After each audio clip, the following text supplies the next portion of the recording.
All right, guys. Welcome back to another installment of our live stream. And I'm glad you're here joining me today. If you're new to the YouTube channel, if that's where you're catching us, then I would appreciate it if you would subscribe to the channel and you'll get a notice each time we go live. And if you're over on Facebook, I would appreciate you giving me a like or thumbs up or something, whatever is going on over there. And that would be appreciated as well. And if somebody could give me a sound check also, if you're over on YouTube or on Facebook Live, let me know if you can hear me okay. And we'll go ahead and get started here for a moment. All right.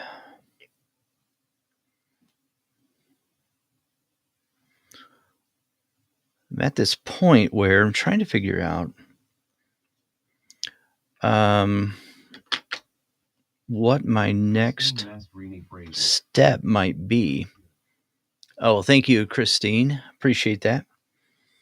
So Christine is watching over there on Facebook Live. So I think what I will do, though, is I'll use the sienna pencil again tonight, just like we did last night. Hey, Karen, how are you?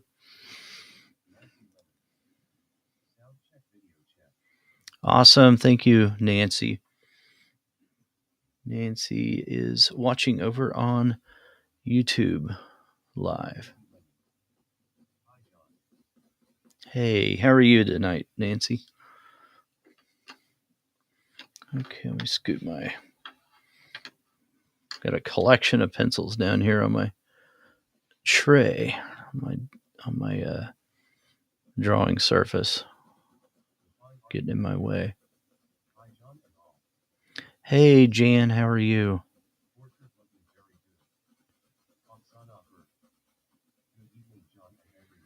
Hey, Oksana.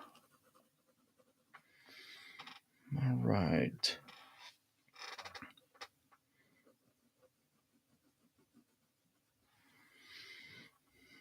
Hey, Roger, how are you? So, Roger's also on YouTube Live. Oh, thank you, Oksana.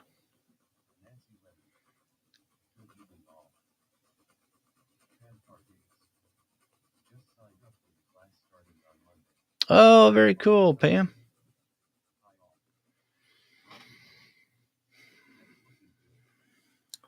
Thank you, Roger. Appreciate that.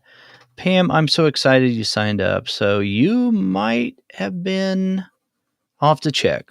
You might be sign up number 50. I'll have to look and see. It might be over that now. I'm not sure. So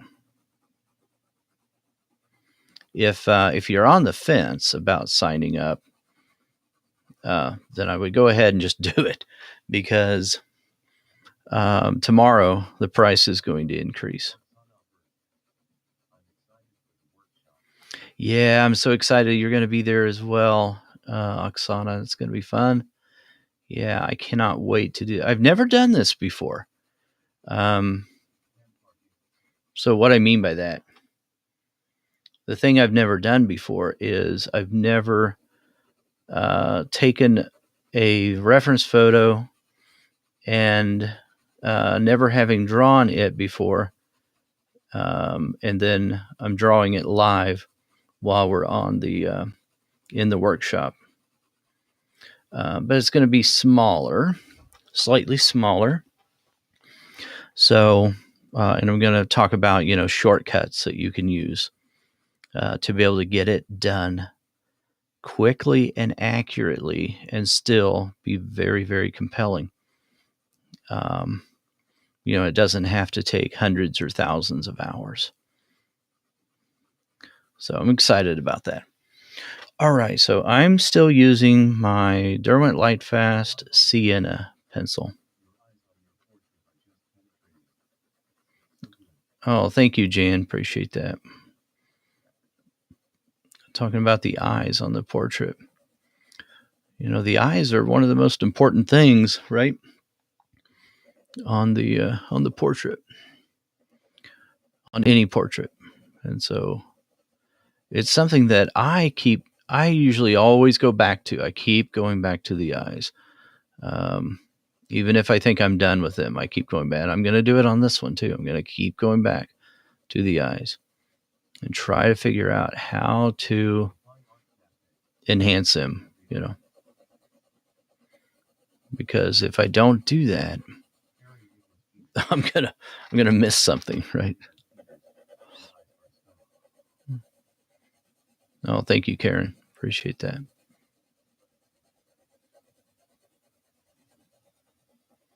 Okay, getting back into this forehead. It's just going to take some time on that. I love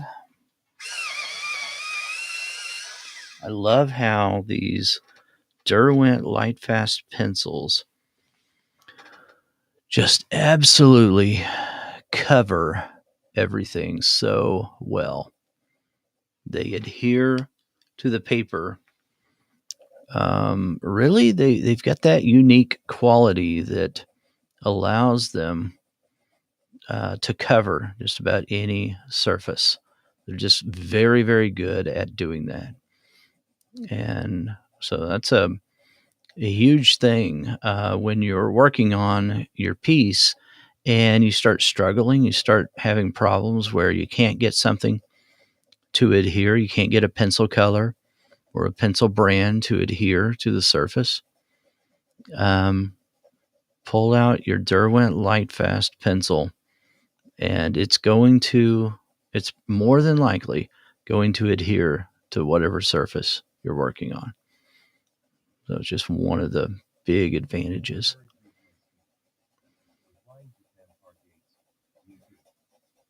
So, okay. Keep working our way up here. I want to see how far the frame is.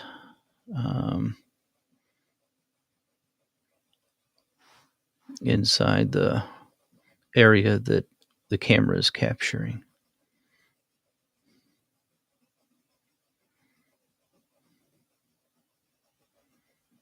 I'm using slightly more pressure up here. I'm turning the pencil, rotating it just slightly, just every little bit. And that's another thing that happens with the Derwent Lightfast pencils is you're using more of that pigment. And so you end up having to sharpen the tip more often. And so if I can keep rotating it, I'm sort of sharpening as I'm going, right?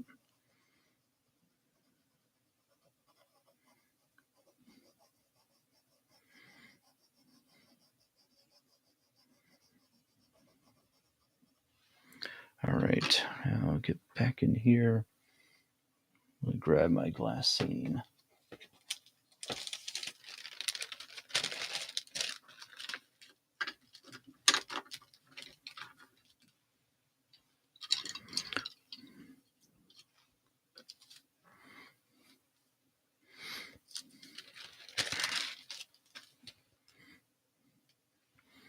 A few areas that are a little bit uneven right in there. Now, I did send out I sent a materials list out for those of you that did sign up. But just tonight, a little bit ago, I sent that out again, but I also sent some specific colors that I will be using on the portrait.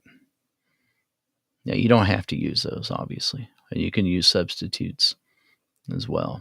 I'm really big on just using what you have, starting with what you have. It's the same thing they say about cameras. When someone starts talking about what's the best camera to use, I love the answer: the camera that's in your pocket, the camera that's on you, the camera you have with you. Isn't that true though? no matter where you are, if you have a camera on you, then that's the best one to use. If you have a big fancy DSLR, but it's at home and you're out and about, then that's certainly not the best camera to use. That moment may be gone. Use the one you have on you. So,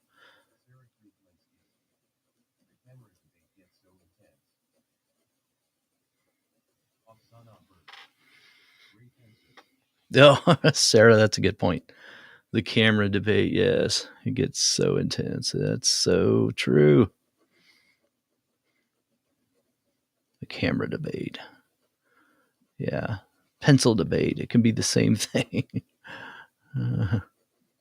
But yeah, what do you start with in colored pencil? You start with the pencils that you can grab, the ones that are available to you, the ones that are going to do what you need them to do, and you start with what you have. Start with the pencils you have and get as large a set as you can at the time. So sometimes that's 12. And that's all I sent out was 12 or 13. I don't remember. Pencils. Because it really doesn't take much more than that, usually, to create a portrait. Okay.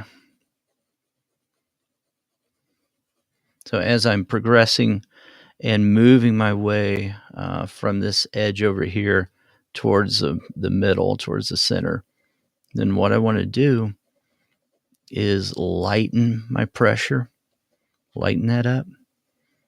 And by the time I get right in here, especially right here, then I want to make sure that I'm barely touching the paper. So over here, I might be pressing hard enough, similar to pressure I would use if I were signing my name.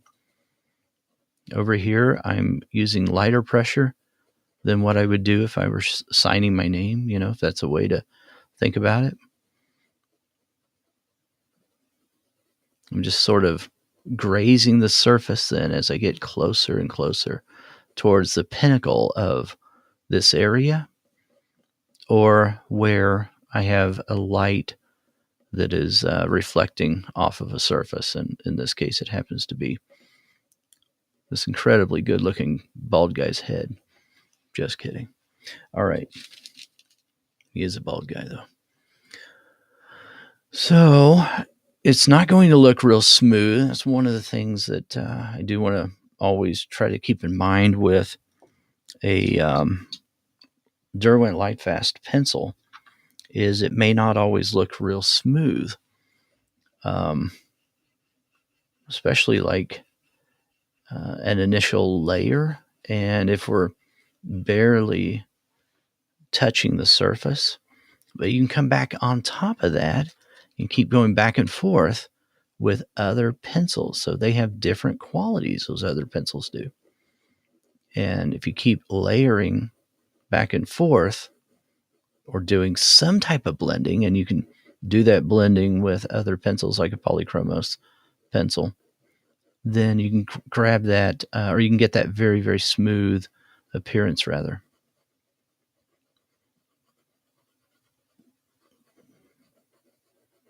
If that's what you're after, Sometimes these pencils can be used, though, to show texture, which is a nice thing to do as well. All right.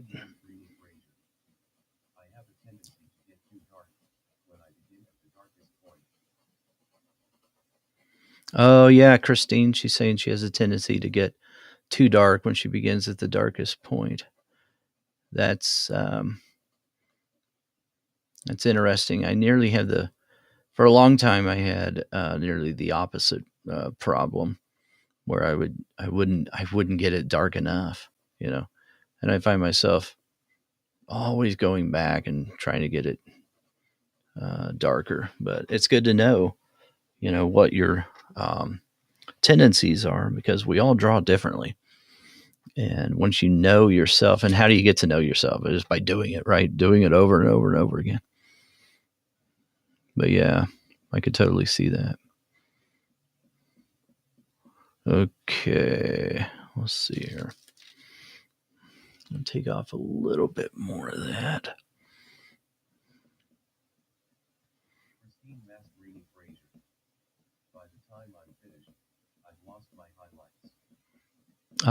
Yeah. Christine's talking about by the time she's finished, she's lost her highlights. I'm saying all that, so if you're over on YouTube live watching, you'll know what she's saying. She's on Facebook Live. Okay, we got some unevenness going on here. Sometimes that happens on paper surfaces. There's no perfect paper. It's like there's no perfect pencil.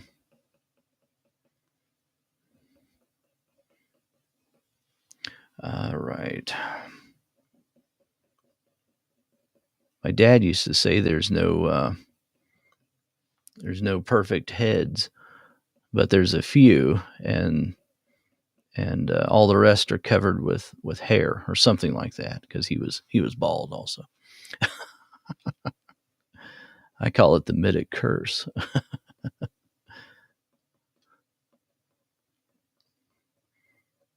Because all my brothers, just about all my brothers, are about the same way.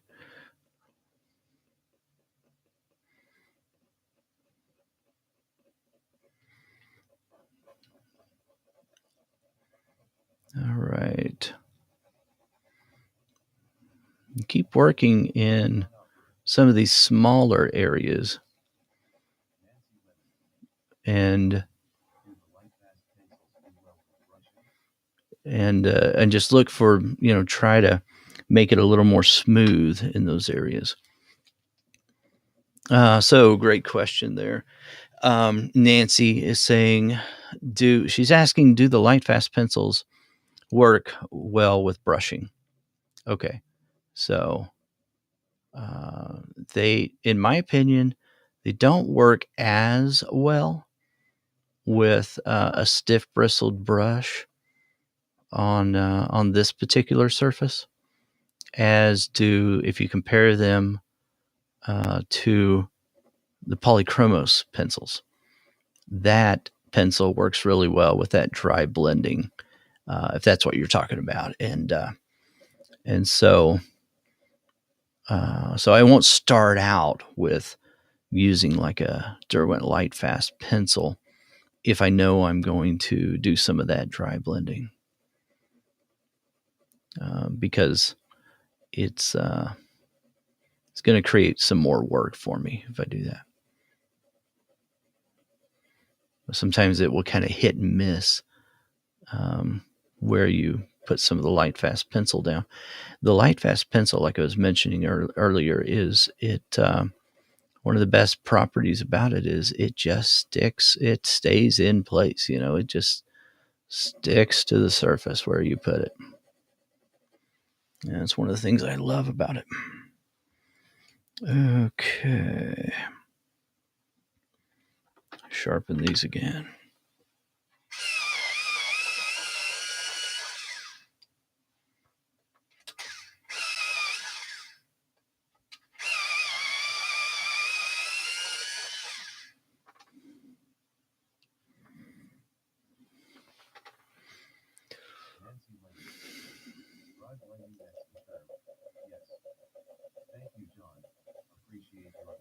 No, you're welcome, Nancy.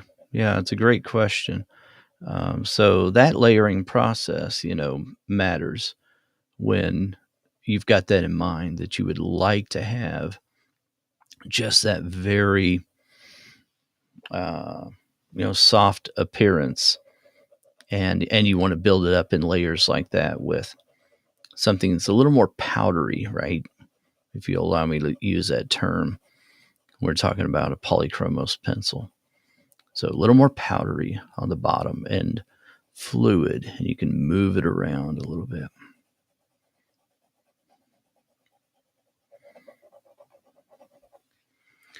Okay.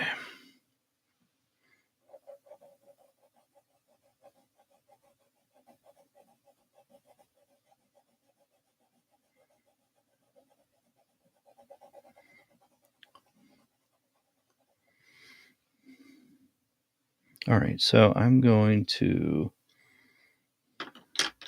put that pencil down for a moment, and I want to grab my salmon pencils that I was using yesterday. So blending with those salmon pencils now, what I'm doing is I'm pushing a lighter color back into that darker mid-range that we were using with the sienna pencil. And I'm going to use flesh pink, and I'm going to stick my oyster color down here just in case I decide to use that one. I might do that as well. Sharpen these guys up.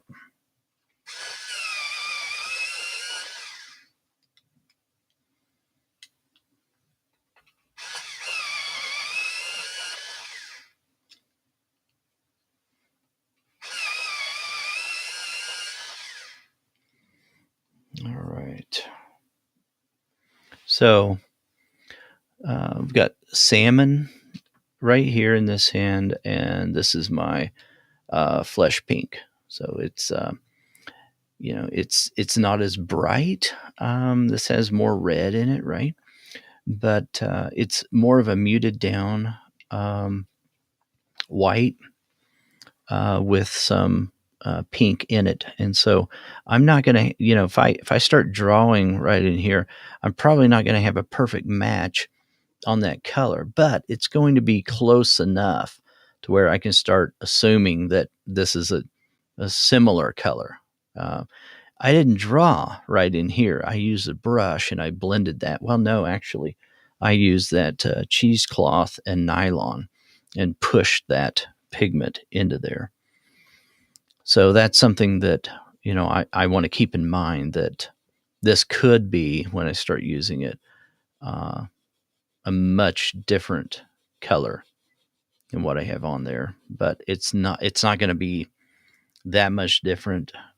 So the similarities will be close enough to the hue that I'm wanting. I'll come back in here. I do have a little bit of a darker line right there. I'm not sure you can see it. Let me zoom in just a little bit. Where one of those wrinkles is, and that's okay. I'm not going to be bothered with that. It's not going to look like that by the time we're done. So I'm just going to allow that to just stay there and bother me a little bit whenever I look at it. But I'm going to try not to be too irritated with it. And I'll just tell myself, okay, I'm going to go back in there later on and we're going to create, a contour, because this, wrinkles are not lines, right? Wrinkles are recessed areas. And so I need to create a recessed area by having a lighter value next to a gradation in that form that creates a darker value and then another lighter value, right? That's what would give us something that looks like a wrinkle, what we would call a wrinkle. So it's something I have to constantly remind myself about if I'm drawing something like a wrinkle, is that it's not a line. It is a recessed area that's surrounded by a contour. Okay. You might notice we're getting a little bit of like some buildup if it's able to be shown on camera. There you go, Sarah. That's right. Recessed areas. That's what we develop when we get older. Recessed areas. No one will have a clue what we're talking about, except for fellow artists. They'll know.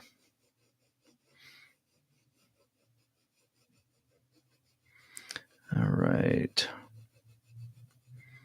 So now with some of this, I'm not using a lot of pressure but a little bit more than I was a while ago when I was using that sienna in this area, because I'm wanting to push this on top of that sienna. Now, some of that is what's building up. Let me see if I can zoom in here. I think that's an interesting thing that happens on the surface. Maybe you can see that right here. There's a little fleck, a little bit of dust, a little buildup of wax right there. So when I'm pushing this down, it's filling in the tooth entirely. And when it does that, it also, and this is one of the unique properties of pastel mat, it will also dig into subsequent layers of pencil that I've already put down, and it will kind of deposit that on top of the surface.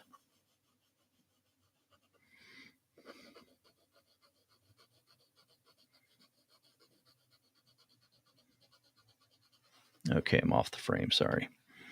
I just wanted to zoom in and let you see that really quick. Now, probably doesn't matter a whole lot this time, and with pastel mat, I don't think that it matters a whole lot, but if I were to brush this using certain other, I was looking for my brush. See, I don't use it enough to even know where it is at the moment, so I'm not going to brush it. But if I were to brush that on a very soft paper, and especially early in the drawing process, and it was a dark color, let's say, then, I could have problems with something like that and drag that into an area that I'm trying to protect. I'll try not to go too much out of the frame here, but just a little bit right there as I drag this back down.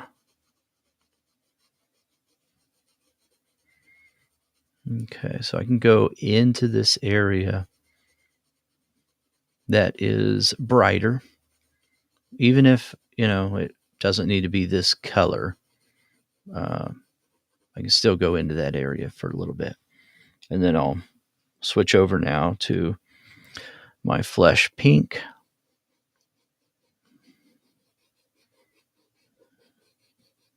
And even in this area, if I want that to be a lighter value later on, that's fine too, because I can put that on top of this flesh pink. And I think it'll be a nice blend of pencils by the time we add a lighter color on top to show that reflection.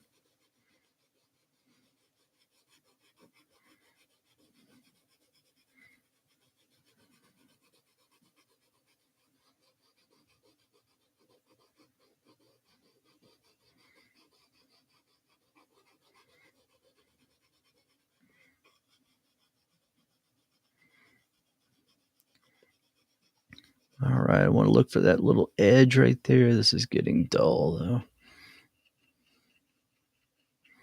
I really need to sharpen it, but I don't want to stop right now with where I am. Okay. Just get that little bit of edge right in there on both sides.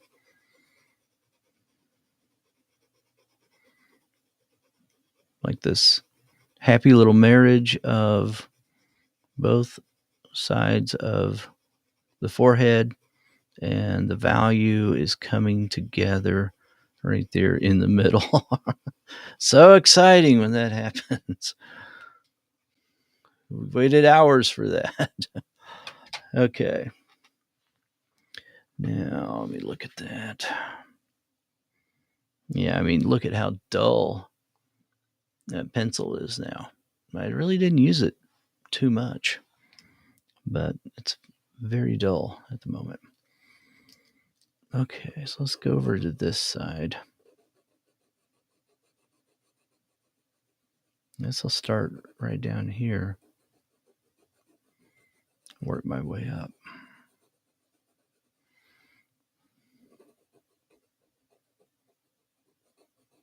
There's not a whole lot of pigment on the paper, on this side, right here on the right hand side, where we've got a lot of reflection happening. I'm not going to go all the way over to that edge yet. I'm not going to do that yet. I'm going to fill this in right here. We're in a highlight area. I may want to remove just a little bit of that over there. I haven't decided yet.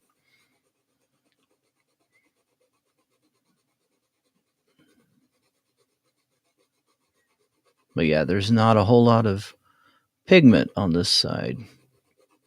So it's taking the pencil, just absorbing that pencil right away.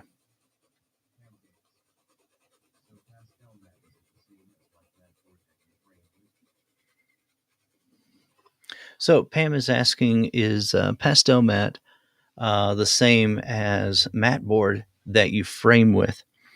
No, it's entirely different. Pastel mat is its own animal. It's very different than anything else I've ever used. It's made by Clairefontaine. So I'm going to type that in here. Oh, Pam, did you signed up, right, for the course? So if you did, I think you did.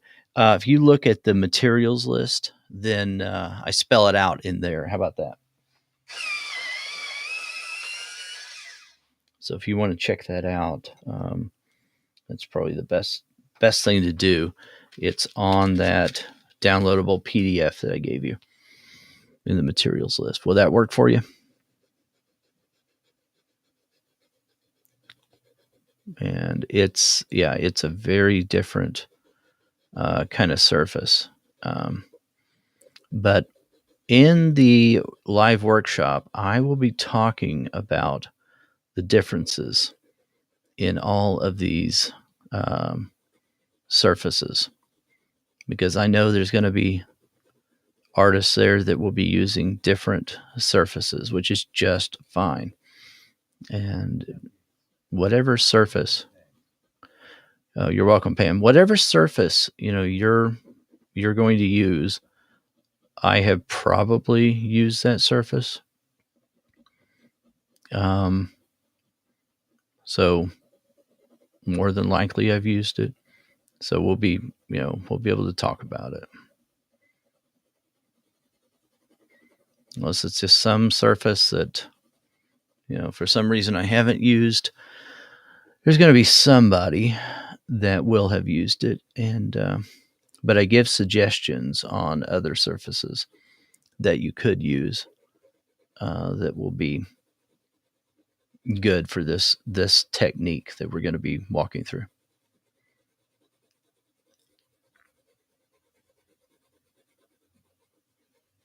Okay, I'm using that oyster color now.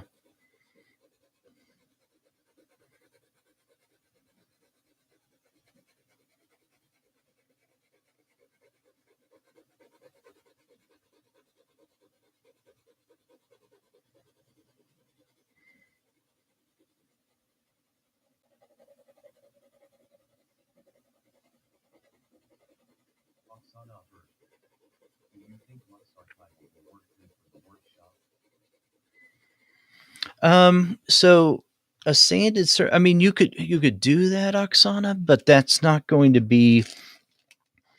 There'll be some modifications you'll have to make, because we're going to be primarily talking about very soft, subtle transitions, and so that isn't one that when I look at that reference that I would think immediately, okay, I'm going to use that surface. But you know what? I've seen your work. I think you could probably translate a lot of the instruction and be able to make that work. But if you have something else for this workshop, I would try to use one of those papers listed, if at all possible. But all right. Okay. What do you have? Do you have pastel mat, Oksana? If you have pastel mat, then I would do that. But if you don't, then yeah, you'll have to choose something that you have. Yeah, yeah. Hey, Angel. Okay, that's what I would do, Oksana, is I would use pastel matte then, because that's what I'm going to be using. So, but like I said in the materials list, Stonehenge will work, and a couple others that I put out there. Angel, that workshop is a live workshop, and it starts on Monday, 2 hours a day, Monday, Tuesday, Wednesday, Thursday. If you could join, that'd be awesome. If you could register before that pre-sale is over, that'd be great. Okay, let me see here.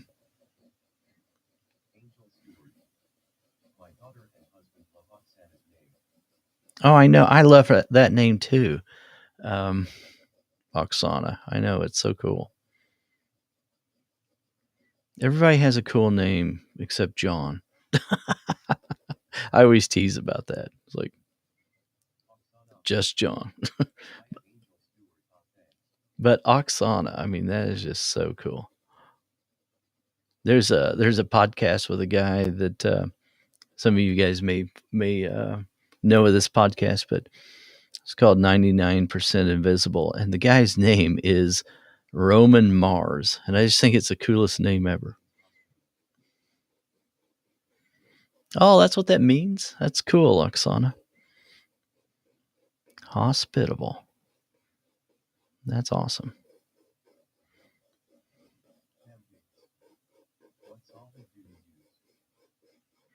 So, Pam, great question. Asking what solvent that I use, and I like Gamsel by Gamblin is a solvent I like to use. Now, in the workshop,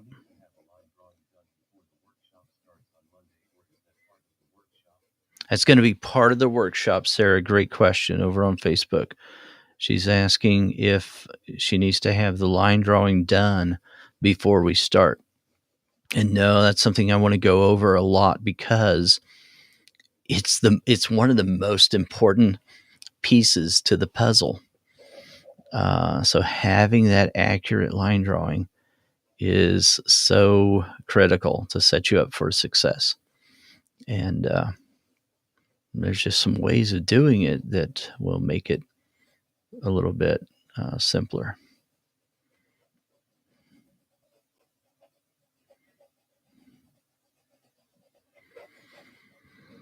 Okay.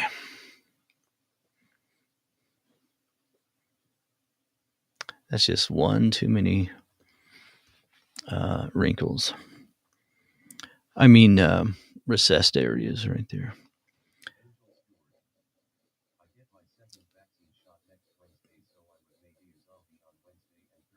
Oh.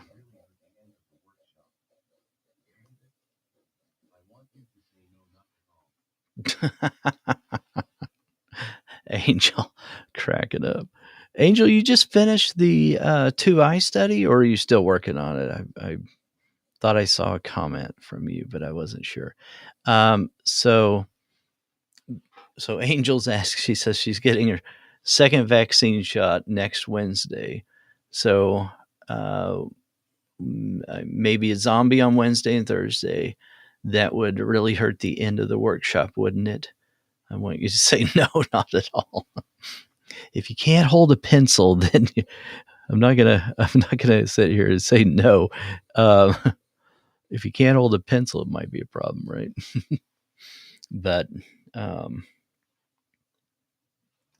don't know. You'll have to think about that. I guess you might be all right, right? You might not have any reaction at all. I've known a lot of people that have not had a reaction. So hopefully that's the case for you. I hope it is.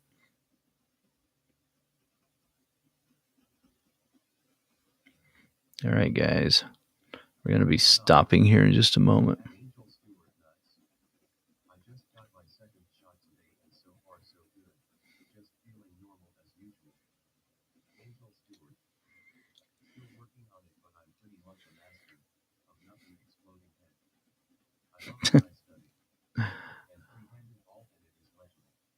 Oh, that's good to hear, Angel.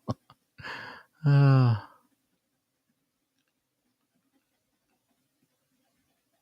okay, I just want to finish with working on that highlight a little bit more right there.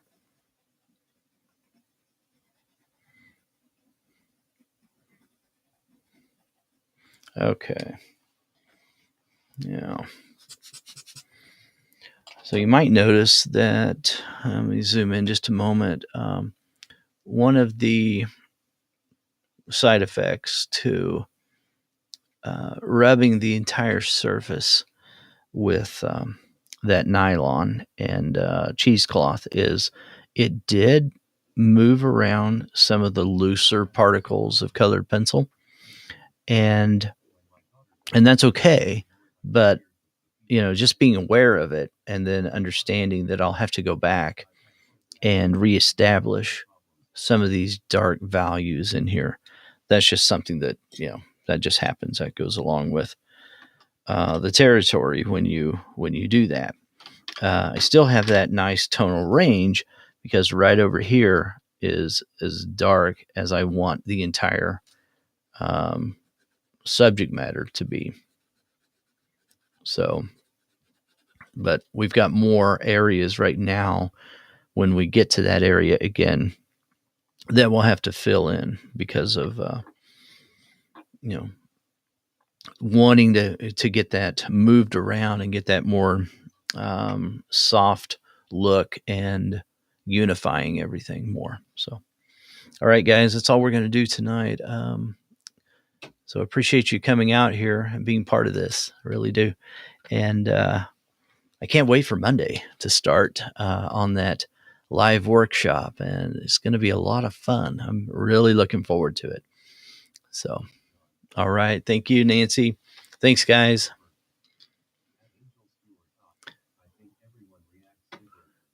Have a good night. We'll talk to you later. Bye-bye.